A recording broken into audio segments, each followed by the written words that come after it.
Hey folks, Dr. Mike here for Renaissance Periodization. Today's topic is to ask the question for yourself, are you training too heavy for hypertrophy training? Let us examine what that means exactly. We have 4 things to talk about specifically. Weights that are absolutely too heavy for hypertrophy training. Well, don't worry, we'll define what that means. SFR too heavy, or stimulus to fatigue ratio is off because the weights are too heavy. We'll talk about personal honesty and what's too heavy and what's not. And then loading diversity and exercise matching to really find that we're doing a good range of loads and not wussing out away from one or the other, and to make sure we're using the right exercises to do the heavy training versus the light training, because there is an exercise specificity to loading. So training too heavy in the absolute sense is very easy to define. Plenty of researchers confirm this. Anything less than about 5 reps per set has a very dubious effects on hypertrophy and has incredible effects on fatigue, specifically joint and connective tissue fatigue.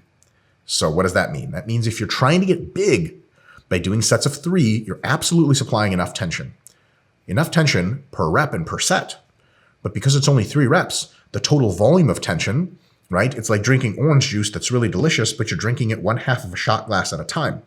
If hypertrophy is supplying enough orange juice to really get you just, oh, this is enough orange juice, all the orange juice that I want, you're going to have to pour a big ass glass. And if you're pouring and drinking by half a bar shot at a time, it's going to be an incredibly laborious process. So if you're interested in growing muscle optimally from sets of 3, you're going to have to do more sets of 3 than you would sets of 10 by a long shot.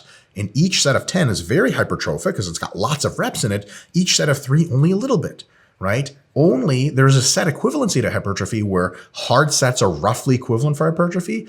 Hard sets of 5 are roughly cause the same growth as hard sets of 8 and 10 and even 30. But anything under 5, that conversion no longer really works. So hard sets of 4 cause almost as much hypertrophy set for set as hard sets of, let's say, 10. Hard sets of 3, gee, maybe half that. Hard sets of 1, maybe like a third, right? Or a fourth of the hypertrophy per set of a set of 10. So imagine this. Let's say you're just doing singles, to take the absurd but relevant example. 4 sets of 10, let's say it's a good hypertrophy stimulus for you. If we just said that each single is a quarter of the hypertrophy drive of a set of 10, means we need to do 16 singles, heavy singles, in order to get the same as 4 by 10. Folks, what's harder to do, 4 by 10 or 16 singles at like 90 or 95% of your arm? That's insane. Nobody does that because the fatigue is like bursh, and the stimulus is, if the stimulus is going to be the same as 4 by 10, the fatigue is going to be multiples higher. Terrible, terrible idea. So absolutely too heavy is definitely a thing. Now, the next point. So just to finish off that one real quick, does that mean you can't do sets of 4 for hypertrophy? No. If you really feel the tension in a target muscle or you're getting great results, go for it. We just don't advise it as a matter of course. So if you're coming to hypertrophy training anew, or if you've been training a while and you're thinking, ooh, should I do sets of 3? The answer is probably not. Right? Keep your sets over 5 reps. Is a good idea, and under 30, great idea. Now, what about too heavy via SFR? This too heavy via SFR also applies to every single rep range under 5. It applies to 4 a lot, 3 even more, 2 even more, and 1 the most. But it also can apply to the normal range of 5 to 10. Here's the deal. Sets of 5 to 10 are supposed to be hypertrophic, just as hypertrophic as anything, but sometimes your SFR, stimulus to fatigue ratio, can be so bad for certain exercises or certain movements that you might actually not be able to generate that hypertrophic set to set equivalency. And here's how you can tell that might be the case. Too heavy for you relatively. Here's the deal. When you're doing, let's say, an exercise that is in the 5 to 10 rep range, and you're suspecting the stimulus to fatigue ratio is just not high enough to be worth it, one of the ways you can tell is you can't tell if the target muscle is generating a high degree of tension, or you know for a fact that non-target muscles are taking over. Like you're doing squats for sets of 6, and someone's like, you feel your quads, right? You're like, not really. And then the other one is you're doing squats for sets of 6 and someone's like, quads. And you're like, actually, I can for sure tell you that my glutes and lower back are really kicking in towards close to failure, and my quads never really kick in. That's not exactly what you want out of target muscle training, which is hypertrophy training. Next, you're experiencing a lot of joint pain and discomfort. You're doing lateral raises for sets of 5, and someone's like, what do you think? Shoulders? And you're like, dude, my shoulders are going to fall off. Every single rep hurts more and more in the shoulder joint. I mean, that's not a good idea to keep doing. There's no law that says you have to do lateral raises for sets of 5. Maybe it's a good idea to reconsider that because the stimulus might be decent, Probably not, but the fatigue is really high, so the SFR is down, so maybe it's not a good idea to do. Next, you have external technique breakdown, which is very common. You actually can't do the lift justice. Okay, sets of 5 in a lateral raise is supposed to look like this, but every time you get close to sets of 5, you're like, and you can't hold it at the top. You just can't do the lift properly, right? Instead of pull downs being an arch and retract and really pinch your lats at the bottom, sets of 8 in the pull down might be like you're pulling down and then you're like, you got to get your chin over the bar and you're like, smash it down. And all of a sudden you actually can't execute really, really good technique. Your skull crushers turn into close grip benches. Even though you're trying hard to do good technique, it comes as a trade-off. Either you're doing good technique and you can't get close to failure, which is bad, or you're doing really bad technique and getting close to failure, so you can't actually just, the external technique breaks down because the weight is too heavy. That doesn't happen to all exercises. Exercises like squats and benches and rows, big compound movements, your technique looks identical, at all the heavy ranges, because the heavy technique that you're using, the heavier the weight is, the better your technique gets, the more reps you lift. Like if you collapse in a squat, you usually do less reps. But for some exercises, specifically machine movements and isolation movements, when you go heavy enough, you're not actually doing that exercise anymore. You're just doing a point A to point B lift of getting the work done. No bueno, because the target muscle isn't receiving the effort, and so on and so forth. Another way to tell is there's minimal or no disruption in the target muscle after training, right? You do a whole lot of upright rows for sets of 6 and someone's like, dude, you got a delt pump? Like, are your delts like tired or sore? And you're like, I can't, no, no, I never got a pump. I did 5 sets, never got a pump, never got any disruption. My delts don't even feel weak. They feel fine, except my shoulders hurt, right? So if you're not getting like a hit, then maybe it's not a good idea. This is one of the ways to tell, where sometimes you do hack squats. You're like, man, this exercise is great. And you are like, I love hack squats for sets of 10 to 20. Let me try them for sets of 8. You do them for sets of 8. And 4 sets later, usually you wouldn't be able to walk because your quads are so messed up. You do them for sets of 8 and someone's like, how are your quads? You're like, meh, they're fine, right? You don't want to have to say that about a muscle after you've trained it really hard. You want to have a notable disruption because that's probably correlated to you actually did work for the target muscle. It's not a lot of disruption. Maybe it's not the best idea for you to be doing, right? And then lastly, maybe your stimulus isn't that great, but you have to try so hard. There's so much systemic fatigue. Your RPE is so high, right?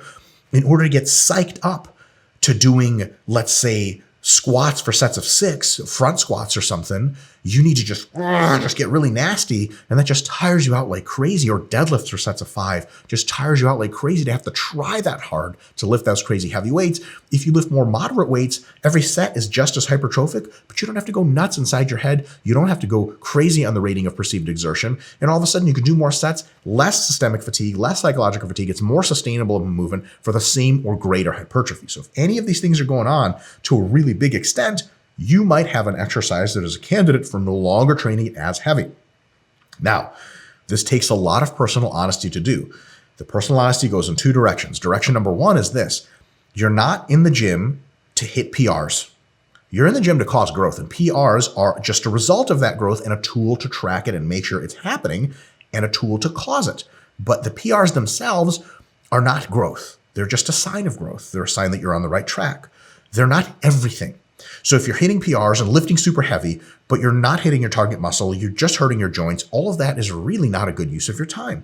Someone could be like, oh man, your bent row shot up this last year. You're like, I love it, man. Bent row's crazy. Like, has your back grown a lot? You're like, not really, but my glutes are bigger because I use my glutes a lot to bent row now. It's a stupid idea, maybe too heavy for training, right? But on the other hand, it takes a lot of honesty not to bitch out either. It sounds like a confrontational thing to say. Here's the thing. Heavy squats are supposed to feel heavy, right? There's some mind-muscle connection you won't get. Yeah, you should feel super high tension in your quads, but it's not going to feel like the same burn or anything like that. Some people don't get a big pump or a big burn. They are getting high tension. They're like, it's too heavy. Like, well, are you getting high tension in your pecs or in your quads? Like, yeah.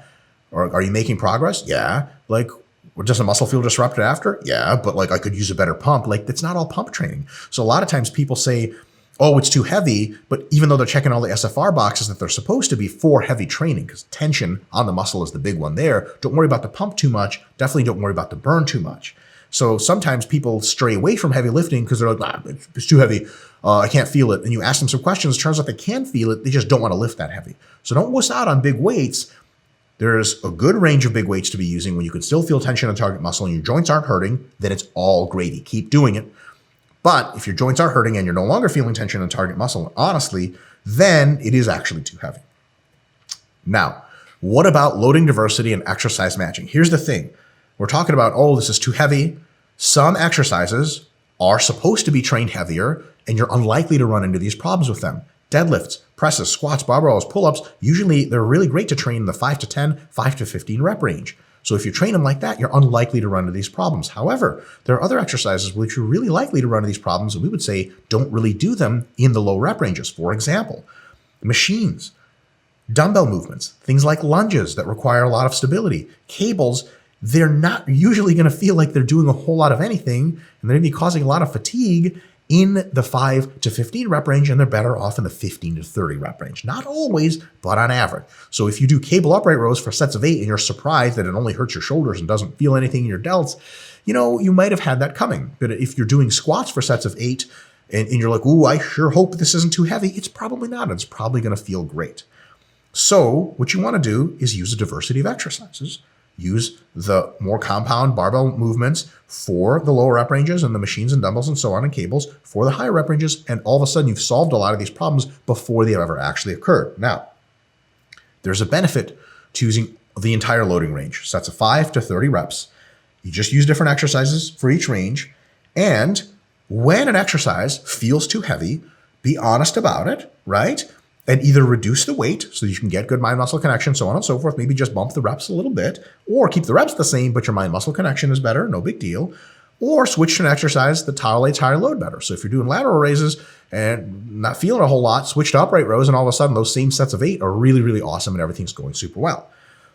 Now, that being said, so we're saying everyone should train more or less for every muscle group, some of their lifting should be all the way between 5 and 30 reps. That doesn't mean sets of 5, but 5 to 10, 10 to 20, and 20 to 30, you should have some lifting in all of those 3 main rep ranges. Sometimes, on rare occasions, it doesn't work out. Some of your muscles may really just not respond to very heavy, that is sets of 5 to 10, training almost at all. An example for many people that have this occur is like side delts. There may be no exercise that gets your side delts going in any notable way in sets of 5 to 10. Right? It's just not enough time generating tension, not enough metabolites, not enough mechanical work. And the way that side delts are trained with upright rows and various laterals, it might just be just not conducive to heavy loading. And you tried it and tried it and tried it. It just always messes up your elbows and your shoulders, and it's tons of RPE, and your technique externally breaks down, and it's just all nonsense. You might not have to do it. You can just do your side delts in the 10 to 20 and 20 to 30 rep range and grow like a weed, no problem. Just never fully close the door on that.